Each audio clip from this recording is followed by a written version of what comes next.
Hello दोस्तों, नमस्कार किसान साथियों। लगभग हमारी जो गेहूं की फसल है ना, वह 60 से 70 दिन की लगभग आसपास होने वाला है। तो देखिए किसान साथियों, इस समय हमारे पौधे को अगर बाली या लंबी लाना है किसान साथियों, मोटे दाने लाना है किसान साथियों, चमकदार लाना है, तो कुछ ऐसे पोषक तत्वों की जरूरत होता है किसान साथियों, जिससे कि हमारी गेहूं की फसल की जो बाली की लंबाई है किसान साथियों, कई ज्यादा गुना तक बढ़ जाता है। तो ये कुछ होता है किसान साथियों पोषक तत्वों की वजह से। ऐसे पोषक तत्व किसान साथियों जिसे हमें झंडा पत्ती यानी कि जो सबसे ऊपर वाला पत्ती रहता है किसान साथियों, वो आ जाने पर हमारे पौधों को देना रहता है। यानी कि 60 से 70 दिन के आसपास हमारे पौधे पर झंडा पत्ती पूरे स्पष्ट रूप से दिखाई देता है किसान साथियों। तो इसी समय ना हमारे गेहूं की फसल में फूल बनना स्टार्ट हो जाता है किसान साथियों, सीखा जो है बनना स्टार्ट हो जाता है, निकलना हल्का हल्का स्टार्ट हो जाता है। तो इसी समय हमें कुछ फर्टिलाइजर खाद का उपयोग करना चाहिए, जो कि हमारे किसान को बिल्कुल ही पता नहीं रहता है। देखिए कई किसान ऐसे होते हैं किसान साथियों जो डीएपी के साथ में ना जिंक को मिलाकर उपयोग कर देते हैं, लेकिन हमारे पौधे को कुछ मिलता नहीं है, क्योंकि इन दोनों का रिएक्शन केमिस्ट्री बनता ही नहीं है किसान साथियों। इसी कारण से ये हमारे पौधों को मिलता है ना हमारे मिट्टी को मिल पाता है। तो अधिकतर किसान यही करते हैं किसान साथियों। तो आज की वीडियो में ना हम गेहूं की फसल की पूरी डिटेल में जानकारी देंगे किसान साथियों। क्यों? क्योंकि किसान साथियों इसी समय यानी कि 60 से 70 दिन के आसपास हमारी गेहूं की फसल है किसान साथियों, तो इसमें सीखा बनना स्टार्ट हो जाता है किसान साथियों। तो इसी समय हमें फर्टिलाइजर खाद का उपयोग भी करना रहता है किसान साथियों, ताकि हमारी जो गेहूं की फसल है वो अच्छी खासी उत्पादन दे, अच्छी खासी निकले किसान साथियों। फर्टिलाइजर तत्व को डाल देते हैं किसान साथियों, तो हमारी जो गेहूं की फसल है ना, उसमें प्रतिदिन 50 किलो एकड़ पीछे एवरेज बढ़कर आएगा किसान साथियों। तो देखिए इसमें कुछ पोषक तत्व होते हैं किसान साथियों, जैसे कि फर्टिलाइजर खाद होते हैं, यूरिया, डीएपी और पोटाश, ये 3 मुख्य पोषक तत्व होते हैं किसान साथियों। इसके अलावा कुछ दूसरा पोषक तत्व और रहता है किसान साथियों, जैसे कि मैग्नीशियम, जिंक,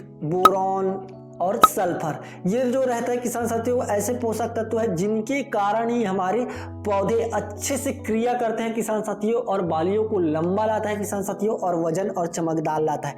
तो देखिए अगर आपको पता नहीं है कि डीएपी और जिंक को एक साथ मिलाकर उपयोग कैसे करना है, आगे वीडियो में बात करेंगे कि हम डीएपी और जिंक को किस प्रकार मिलाकर उपयोग कर सकते हैं, वो भी चार्ट की मदद से। चाहो तो आप चार्ट को आप कमेंट कीजिएगा, मैं आपके पास चार्ट भेज दूंगा किसान साथियों कि इन फर्टिलाइजर खाद को हम वापस में नहीं मिला सकते हैं। तो हमारे पास एक चार्ट है, उसको आप तो उसे किसान साथियों आप लोगों के पास भेज देंगे, क्योंकि जो दुकानदार होता है किसान साथियों ये अंदर की बात को बिल्कुल नहीं बताता है कि हमें डीएपी के साथ जिंक को मिलाकर उपयोग करना चाहिए कि नहीं करना चाहिए। आप जब भी दुकान में जाओगे किसान साथियों तो पूछ लेना, आपको यही बताया जाएगा कि आप दोनों फर्टिलाइजर खाद को एक साथ मिलाकर उपयोग कर सकते हो। लेकिन हमें कुछ ऐसे तत्व होते हैं किसान साथियों जो कि हमें बिल्कुल ही मिलाकर उपयोग नहीं करना चाहिए। जो हमारी फसल है ना किसान साथियों, उसको अधिकतर नुकसान ही मिलता है।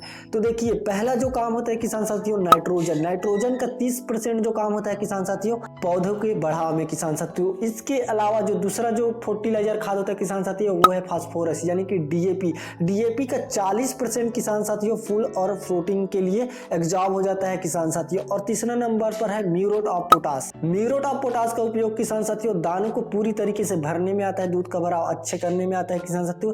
यहाँ म्यूरेट ऑफ पोटाश का 40% जो भाग रहता है किसान साथियों वो बाली निकलने के बाद हमारे पौधों को मिलता है। इसके अलावा हमने बात किया था कि कुछ पोषक तत्वों की जरूरत भी होता है किसान साथियों, जैसे कि मैग्नीज का काम होता है किसान साथियों वह प्रकाश संश्लेषण की क्रिया को आगे बढ़ाता है किसान साथियों, यानी कि प्रकाश संश्लेषण की क्रिया को जल्दी तेज करता है किसान साथियों। इसी कारण से ना हमारे पौधे जो है ना अच्छे से भोजन बना पाते हैं, जल्दी से भोजन बना पाते हैं किसान साथियों। तो आप जो है मैंगनीज का उपयोग जरूर कीजिएगा। मैंगनीज एक चिलेटेड फॉर्म में आता है किसान साथियों, और दूसरा जो है नॉर्मली फॉर्म में आता है। तो देखिए मैंगनीज जो होता है किसान साथियों आपको चिलेटेड जो फॉर्म में आता है किसान साथियों 120 ग्राम आपको उपयोग करना है प्रति एकड़। और जो मार्केट में किसान साथियों मैग्नीशियम सल्फेट मिलता है उसको आप लेते हो अगर तो 500 ग्राम लेना है किसान साथियों। देखिए अब ये जो है ना हम यूरिया, डीएपी, पोटाश इन तीनों के साथ किसान साथियों क्योंकि डीएपी मिला है तो हम फास्फेट को किसान साथियों फास्फोरस के साथ उपयोग नहीं कर सकते हैं। तो देखिए किसान साथियों, अब इसमें आ गया मैंगनीज। मैंगनीज यानी कि किसान साथियों मैग्नीशियम सल्फेट।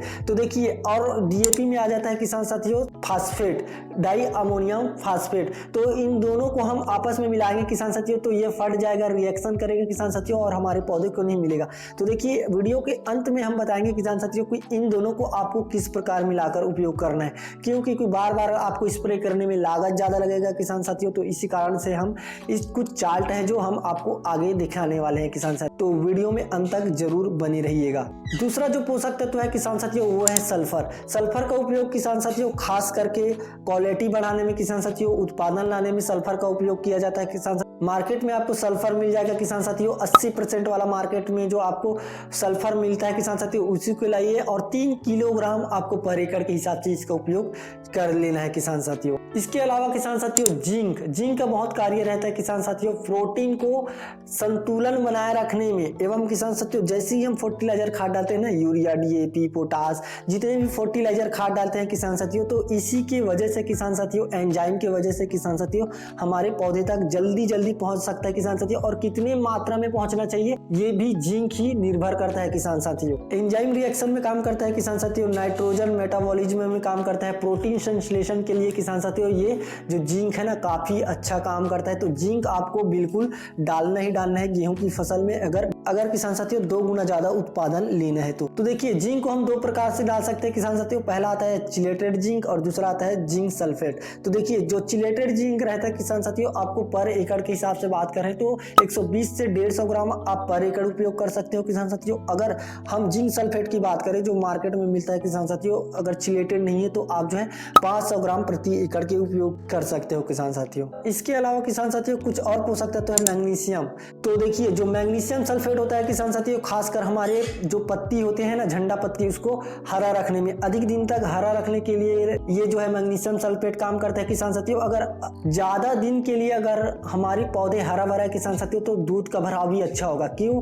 क्योंकि प्रकाश संश्लेषण की क्रिया होता रहेगा किसान साथियों और हमारे पौधे तक पोषक तत्व जाता रहेगा किसान साथियों। तो इससे भी ना हमारी पौधे की जो लंबाई है वो काफी ज्यादा अच्छा आता है किसान साथियों, पौधे की बाली है वो भी काफी अच्छा लंबे आता है किसान साथियों, और दूध का भराव भी मैग्नीशियम सल्फेट के कारण ही आता है किसान साथियों। तो मार्केट में जो मैग्नीशियम सल्फेट मिलता है किसान साथियों, 1 किलोग्राम आपको पर एकड़ उपयोग बिल्कुल करना है अगर आपकी गेहूं की फसल 60 से 70 दिन के आसपास की हुई है तब किसान साथियों। इसके अलावा कुछ पोषक तत्व जैसे कि बोरॉन का बहुत महत्व रहता है किसान साथियों गेहूं की फसल में। बोरॉन के जैसे ही हमारी फसल 60 से 70 दिन की होती है किसान साथियों तो फूल बनने स्टार्ट हो जाता है किसान साथियों। तो इसमें ना जो फूल बनता है नर और मादा, उसको एक दोनों को सटीक लाता है किसान साथियों, मिलाता है किसान साथियों, बिग पोलिनेशन होता है किसान साथियों। उसी के बाद हमारे पौधे में दाने बनना स्टार्ट होता है किसान साथियों। तो बोरॉन का अगर उपयोग हम अगर 60 दिन के अंदर में कर लेते हैं किसान साथियों, यानी कि 50 से 60 दिन के अंदर में कर लेते हैं, तो इसमें ना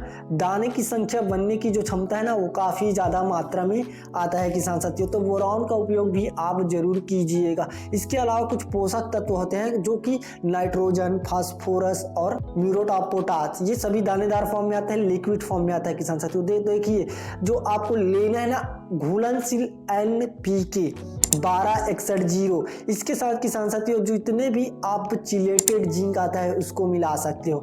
जितने भी चिलेटेड जिंक है किसान साथियों जैसे कि मैंगनीज, मैग्नीशियम, सल्फर और जिंक, बोरॉन आता है किसान साथियों, ये सभी एक ही तत्व है, सल्फेट मिला रहता है किसान साथियों। तो ये जितने भी चिलेटेड फॉर्म में एक साथ आपको मिला हुआ जो प्रोडक्ट है किसान साथियों मैं आगे बताऊंगा। तो एक साथ किसान साथियों आप ना इसे NPK 1261 के साथ उपयोग कर सकते हो किसान साथियों। तो हमारी पौधे में ये सभी पोषक तत्व आराम से आ जाएगा। NPK 1261 को किसान साथियों आपको 1 से 1.5 किलोग्राम लेना है किसान साथियों, और ये पोषक तत्व को आप अपने हिसाब से डाल सकते हो। अगर जो कंपनी है किसान साथियों वो लिमिटेड करता है, आधार करता है, उसके आधार पर आप जो है ना इन पोषक तत्वों को डाल सकते हो किसान। अगर हम खाद डालते हैं किसान साथियों तो जड़ों द्वारा हमारी पौधे तक पहुंच जाता है, लेकिन अगर स्प्रे करते हैं तो जो पौधों में स्टोमेटा रहता है ना, जैसे कि आप वीडियो में देख सकते हो, ये जो स्टोमेटा रहता है किसान साथियों इसमें छोटे छोटे छिद्र पाए जाते हैं, इसी के द्वारा हमारे पौधे के अंदर सभी भागों तक जाता है किसान साथियों। और सभी भागों तक जाने के बाद ये जो है किसान साथियों जो हमने जिंक डाला है किसान साथियों, और जो दूसरा पोषक तत्व डाले हैं किसान साथियों, यो है ना, वो ना किसान साथियों इसको एक निश्चित आधार पर बेचता है। जैसे कि दाना बनने स्टार्ट हुआ किसान साथियों, तो दाने पर ये पूरी एनर्जी को लगा देगा किसान साथियों। इसी कारण से इन पोषक तत्वों को हमें जरूरी रहता है डालना। जो मार्केट में आता है किसान साथियों, आपको कुछ ऐसी दवाई आता है जो सभी प्रकार के इसमें पोषक तत्व मिलता है किसान साथियों। जैसे कि तो मार्केट में एक दवा है किसान साथियों जिसे आप घर बैठे भी मंगा सकते हो, जिसमें 8 पोषक तत्व होते हैं किसान साथियों, जिसे कि 8 माइक्रोन्यूट्रिएंट पाया जाता है इस दवा के अंदर, जिसमें potassium, magnesium, copper, boron, molybdenum, iron, zinc और मैग्नीशियम। जो दवा का नाम है किसान साथियों वो डियोनोमिन के नाम से आता है। आप इसे घर बैठे भी मंगा सकते हो। जो किसान साथियों आपको स्क्रीन पर जो नंबर दिखाया गया है किसान साथियों, उस पर आप कॉल करके इसे घर बैठे ही आप इसे घर पर मंगा सकते हो किसान साथियों। इसके अलावा जो एक और पोषक तत्व है ना, इन दोनों पोषक तत्वों को आपको मिलाकर डालना है NPK के साथ किसान साथियों। तो देखिए, आप सभी को ना एक साथ ना मिलाइए, अलग अलग घोल बना लीजिएगा। जब आप स्प्रे करते हो, टंकी में डालते हो किसान साथियों, चाहे 15 लीटर की टंकी हो या 25 लीटर की। जैसे कि 25 लीटर की टंकी है किसान साथियों, तो इसमें ना आप 25 लीटर पहले पानी डाल लो। उसके बाद किसान साथियों आप जो है इसे डोज के हिसाब से आप इस बनाकर स्प्रे कीजिएगा। जो दूसरा दवा जो नाम है किसान साथियों वो है डियोनोफोस। इन दोनों को किसान साथियों आप जो है ना 200 से 250 ml पर एकड़ मार सकते हो इन दोनों को। तो आपकी फसल को आप देखोगे ना कि बाली है किसान साथियों, काफी ज्यादा लंबा आएगा किसान साथियों। और आप एक बार इसका उपयोग कर लेते हो किसान साथियों, तो आपको मैं 100% दावा करता हूं कि आपकी जो गेहूं की फसल है ना, उसकी उत्पादन 2 गुना ज्यादा बढ़ जाएगा। तो किसान साथियों, अगर वीडियो सही लगा तो वीडियो को लाइक करना और सब्सक्राइब करना ना भूलिएगा। धन्यवाद।